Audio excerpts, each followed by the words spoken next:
Magandang araw mga padaba. Ito tayo, magluluto tayo ng labong. Pinakukuluan ko na siya. 10 minutes ko siyang pakukuluan. Hinugasan ko munang mabuti.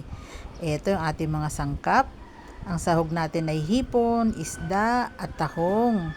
Yung tahong, in-steam ko na yan kanina. Yan, kinuha ko yung pinag-steaman ko kasi malinis naman siya. Meron tayong malunggay, bawang at sibuyas. Yan. Ito na.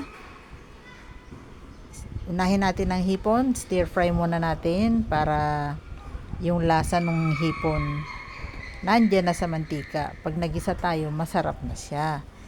Para masarap yung ating ginataang labong. Ayan o, di ba? O. Gandahan natin ng pag stir fry ng hipon. Yung hindi naman hilaw pa, hindi naman overcook na, sakto lang. O, di ba? O yan o, ganda na ng kulay ng hipon natin. O yan, halong kunti pa. Tapos set aside natin siya. Para mamaya ibabalik natin siya sa pagluluto natin. Para magsama-sama. Lalo makadagdag sarap. Ayan, kasi tutuloy pa yung pagkaluto niyan mismo dun sa gulay na. Set aside muna natin. Yan. Tabi ng konti muna habang tayo ay magigisa na ng bawang. Ayan. Maraming bawang yan. Pero hindi ko masyadong dinurog kasi sa gata mas masarap yung lasa ng bawang. Sa gata humahalo. Lagay tayo ng sibuyas. Naglagay din ako ng asin para masarap na yung ating gisa. Konti lang kasi baka masyado siyang umalat eh. Mahirapan tayo mag-adjust. Ito yung isda na isasahog natin. Laman ng isda yan. Yan yung lady fish. Bid-bid. Dito sa aming palengke may nabibiling ganyan. Himay na siya. Pag binili mo siya, ganyan na himay na. Yan. Masarap yan. Ang sarap niyan sa mga pagkain. Pwede mo siyang ipampalit sa karne eh. Healthy pa. Ayan o. Lagay na natin yung ating labong na ating pinakuluan kanina. Linis na maigi. 3/4 kilo ng labong yan. Binili ko. Pinili ko talaga yung magandang hiwa ng labong. Ako mismo kumuha doon sa lalagyan, sa suki ko. Ayan no. Diba?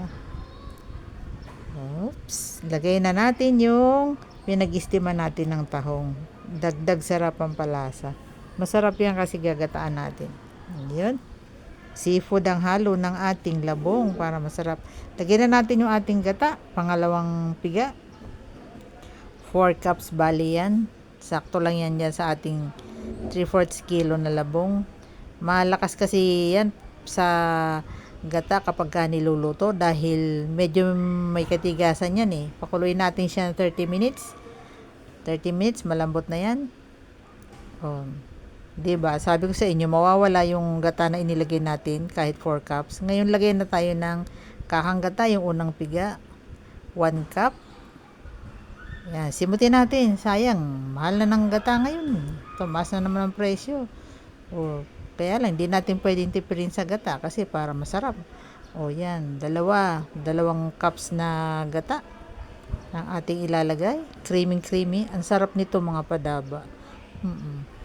Talaga, yung lady fish kapag inilalagay ko sa gulay na may gata, ang sarap-sarap niya eh.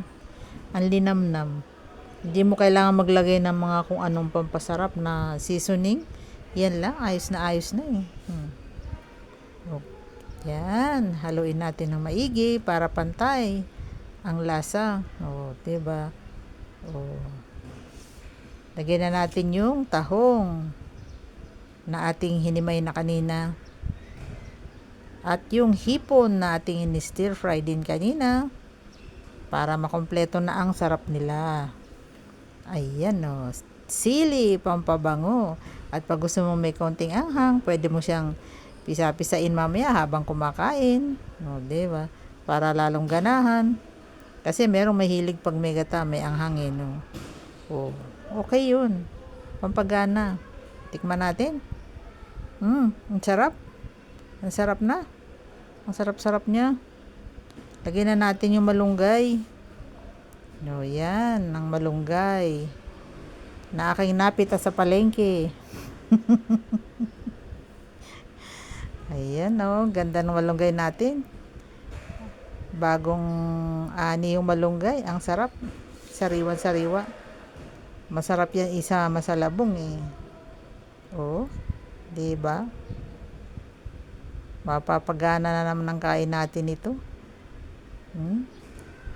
Ang sarap-sarap. Sa mga hindi pa nakasubscribe, habang hinahalo ko to, mag-subscribe na po kayo. Paki-like and share. Ayan, lagyan natin ng hiniwang sibuyas. Ganyan po eh. Ang style sa paggagata sa amin. Pag maluluto na, bago hanguin, maglagay ng hiniwang sibuyas. Kasi, ewan ko ba, masarap talaga siya eh. Nag-iiba. Parang nag-iibang level yung sarap nung ano. Ayan. Tikman uli natin. Ang sarap. Sabi ko sa inyo mga padaba eh. Nag-iiba talaga yung sarap eh kapag may dinagdagan sibuyas eh. O ito na. Kain na tayo. Tikman na natin yung ating labong na niluto. O, pinakaiintay-intayan dito sa bahay. O, ayan. Pangalawa sa laing, yan ang pinakaiintay-intay dito sa bahay. Kuha tayo ng sabaw, yung gata at nung gulay. Tikman natin yung gulay. Gulay lang mismo para matikman natin kung masarap talaga siya. Konting kanin, unang subo para sa inyo mga padaba. Ay, ang sarap naman talaga. Yung lasa nung sahog nating isda.